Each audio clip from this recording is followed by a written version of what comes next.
video is that of ecology. So far we've done lots of videos on biology that include information on biochemistry, the different kinds of cells that we have.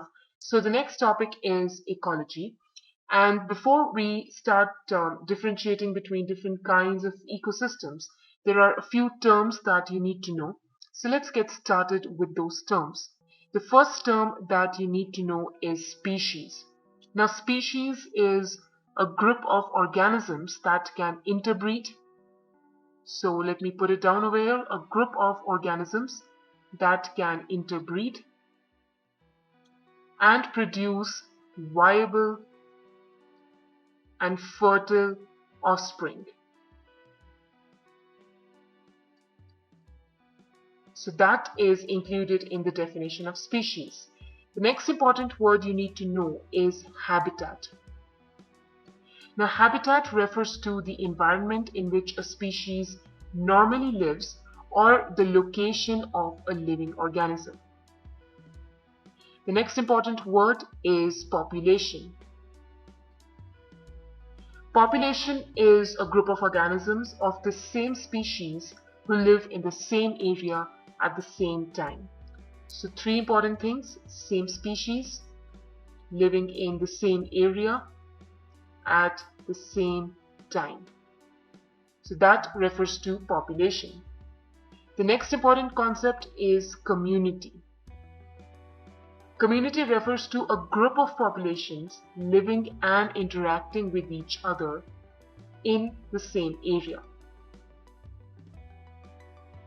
So that would be community. The next important thing is ecosystem. The ecosystem refers to a community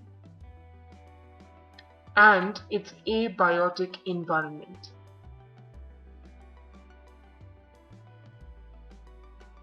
So all the abiotic factors such as water, land, the other resources that are non-living, that constitutes an ecosystem.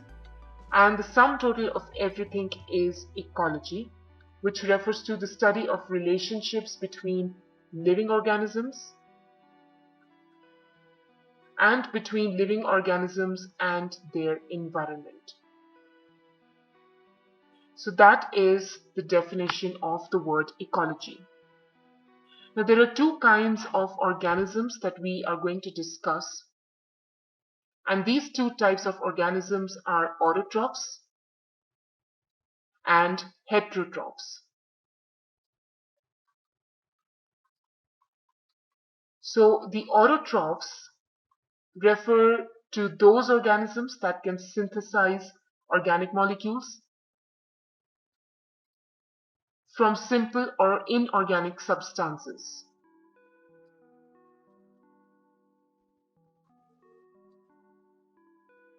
From simple inorganic substances. These inorganic substances can be carbon dioxide and it can be nitrates. And autotrophs are known as producers because they produce the food.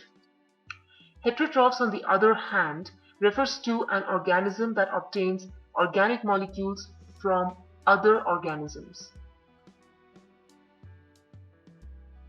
As a result, they are known as consumers. The consumer is basically an organism that ingests other organic matter that is living or recently killed. And there are two more kinds of animals or consumers or organisms that you need to know about. One is detritivore. Now, detritivore is an organism that ingests non-living organic matter. And there is one more kind of organism which is a saprotroph.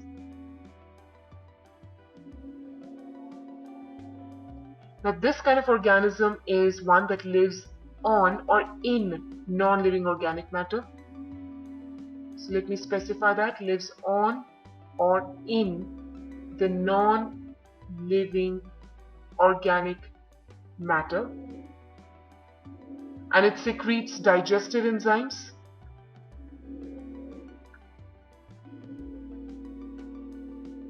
into it and absorbs the products of digestion. So that is how these saprotrophs, they survive.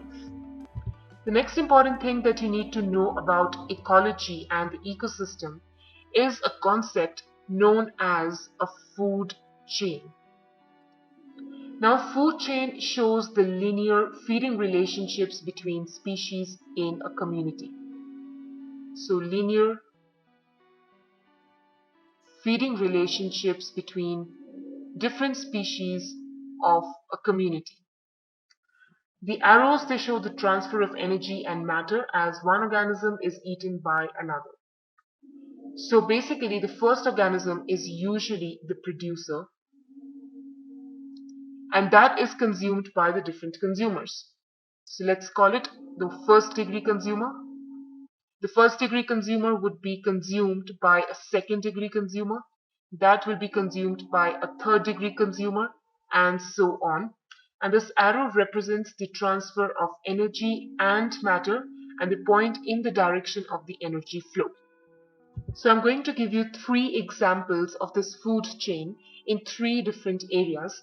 The first one is a grassland area known as a grassland biome, then a pond biome and an ocean biome.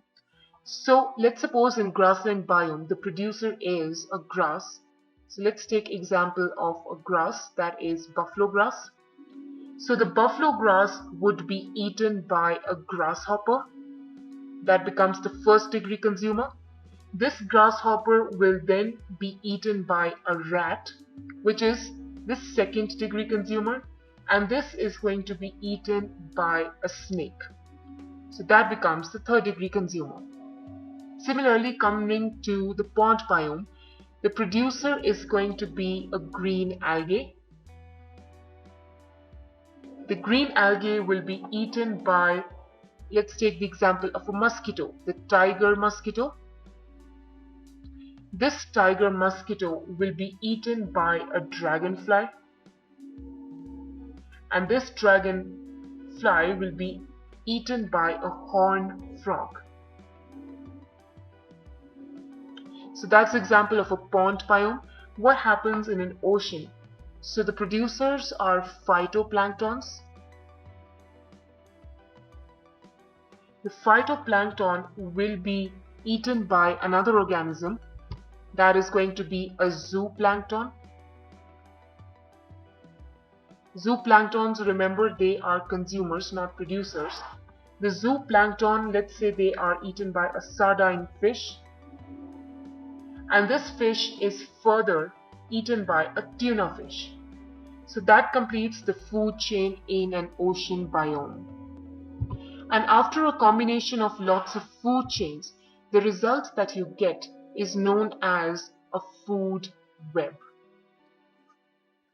Now, food web is a diagram that shows how food chains are linked together.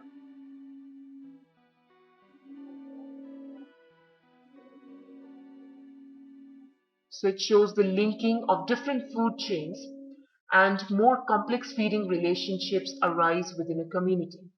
Now, there can be more than one producer in a food web, and consumers, they can occupy various different levels. For example, it can be a 1 degree consumer for one food chain, but a 2nd degree consumer for the 2nd food chain.